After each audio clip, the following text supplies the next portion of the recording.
Boker Tov Rabotai, on connaît tous l'histoire du goy qui a voulu se convertir. Il est parti voir Hillel. Il lui a dit, Monsieur le rabbin, je voudrais apprendre toute la Torah en me tenant debout sur un seul pied.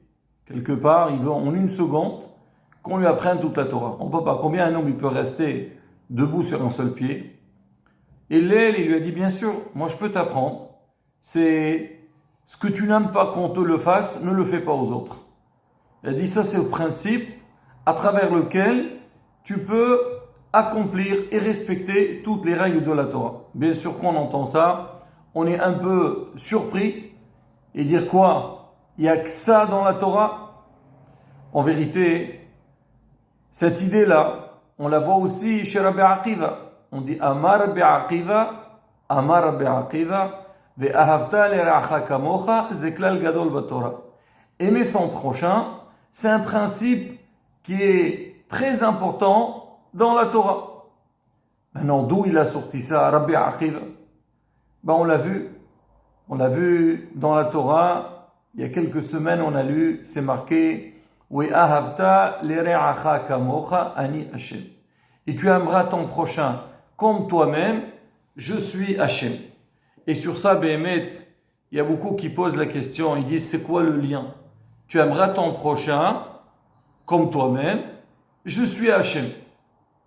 D'accord, comme on a dit, c'est que l'homme, à travers l'amour de son prochain, il peut arriver à respecter les lois d'Akadosh Baruch Hu, à aimer Akadosh Baruch Hu. Ça se comprend. Ça se comprend, oui, mais ça se travaille. C'est pas simple. C'est vrai, on peut le dire parce que ça a été dit, mais pour le faire, c'est pas évident. On va essayer ensemble de comprendre c'est quoi le lien qu'elle a fait la Torah entre l'amour de son prochain et dire que Hachem il est là. On a vu ce terme-là de Ani Hachem dans pas mal d'endroits. Mais c'est quoi le lien? Alors j'écoutais un Dvar Torah du Rav Zamir Cohen, il a amené une très belle histoire qui illustre un petit peu cette idée. Alors on parle de deux frères que, comme tous les frères, ils ont fait leurs études. À un moment donné, ils sont sortis. Donc dans la vie, chacun essaye d'avancer dans sa vie, de chercher sa parnassa. Il y a un, il était simple. Il n'a pas vraiment réussi dans ses études ni dans ses affaires, alors que l'autre, il était, on va dire, plus vif que le premier. Il a essayé de se débrouiller donc, dans la ville où il se trouve. Il a vu qu'il ne gagnait pas grand-chose. Il est parti en Hutzlars.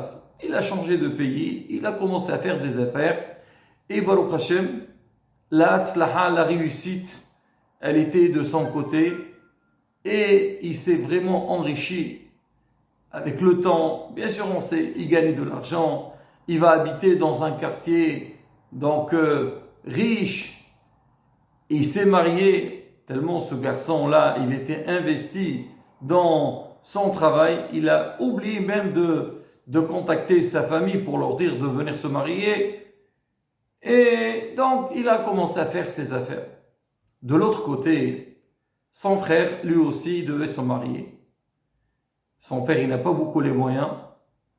Alors, le père, il dit à son fils, tu sais, que tu as un frère qui se trouve en Hutzlars, on va dire aux États-Unis. Et on nous a parlé de lui qu'il a gagné beaucoup d'argent, qu'il a beaucoup les moyens. Vas-y, va le voir. Dis-lui que tu vas te marier. Moi, je veux t'écrire une lettre pour lui demander s'il peut nous aider pour organiser ton mariage. Et aussi, on va l'inviter pour le mariage, pour qu'il vienne. Après tout, c'est ton frère, même si il nous a un peu oubliés. Il dit, bien sûr, le frère, il était content. Il organise son voyage. Il arrive à destination. On lui donne l'adresse. Il avance. Il arrive devant un château. Vraiment quelque chose de magnifique. Aïn Lora'ata. Il voulait entrer. Il trouve il y a un garde. Il lui dit, monsieur, est-ce que je voudrais entrer, voir le bar là-bas, être le propriétaire de la maison. Il dit, écoutez, chez nous, ici, on n'entre pas comme ça. là moi je fais la sécurité, pour entrer il faut avoir un rendez-vous, ou demander la permission. Il dit, bah d'accord, alors dites au propriétaire que son frère il est venu et il veut le voir.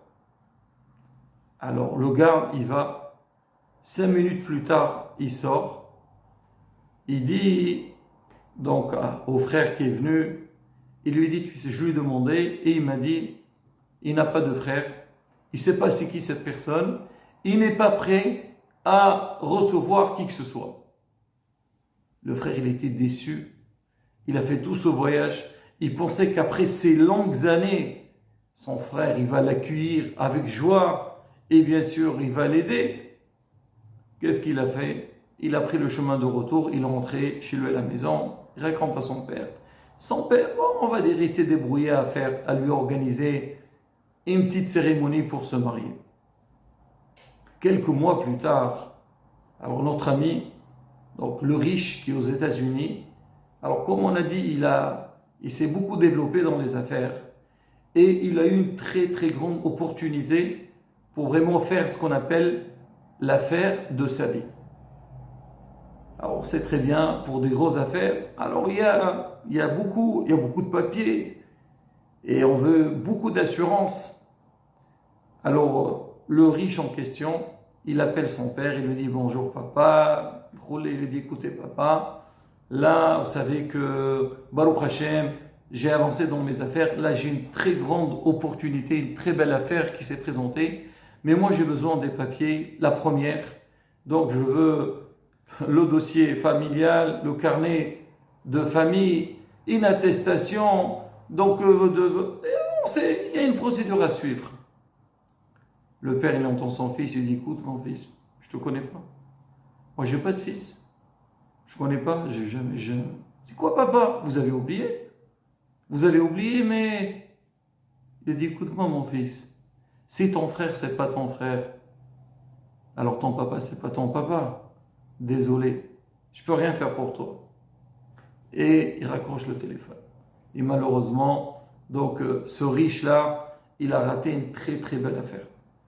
Alors on dit, le Rav l'explique, il dit, c'est pareil au Sefer Kadosh Baruch Hu, comme ça. Oui, ahavta lera'acha kamocha ani Hashem. Non, on sait que dans la vie, on peut rien faire sans Kadosh Baruch. On le demande, on le voit. Même que des fois, on n'aime pas trop, ou on est un peu dérangé d'aller faire une fila, mais on sait qu'il faut demander à Hachem. On fait les filots tous les jours, on a un problème de demander à Hachem. Hachem, il est là. Mais Hachem, il nous dit, vous savez, il y a une chose, pour commencer, si vous voulez que vous aurez le lien direct avec moi, la connexion directe avec moi, première des choses, aime ton prochain. Moi, je vous ai mis tous sur terre, vous êtes mes enfants. Si je vois que vous vous considérez comme des frères, il y a un respect entre vous, alors c'est sûr, moi je suis votre papa et je vous donnerai tout ce que vous avez besoin. Mais si hasbi shalom, il n'y a pas le respect entre vous, vous ne veillez pas que chacun essaye d'aider l'autre, connaître et comprendre la tristesse et la détresse de l'autre, là moi aussi, je tourne la face et je ne suis pas là, je ne pourrai pas vous aider. Et Rabotai, ça c'est un message très très important. Et il est clair, bien sûr, dans Avodat Hashem, faire très attention, si Dieu vous parlera donc sur le lien de le respect de la synagogue, surtout que maintenant, ça commence à parler, encore une fois, Rabotai, je me permets, il faut faire très attention. Il ne faut pas, on a vu malheureusement, il y a eu beaucoup de problèmes au début. Il faut suivre les instructions. Ne pas, comme ça, sauter les yeux fermés. Hasbi shalom. Il faut être très prudent. Même en Israël, Baruch Hashem, les choses ils commencent à se débloquer. Mais encore, donc l'État, les rabbanim, ils donnent des règles. Pareil aussi, on espère que si Dieu veut que les choses vont s'arranger très vite. Il faut prier pour ça. Mais Rabotai, faire très attention. Mais par ailleurs aussi, le respect de la tfila. Respect de la tfila. Hachem, il dit déjà, arrangez-vous entre vous.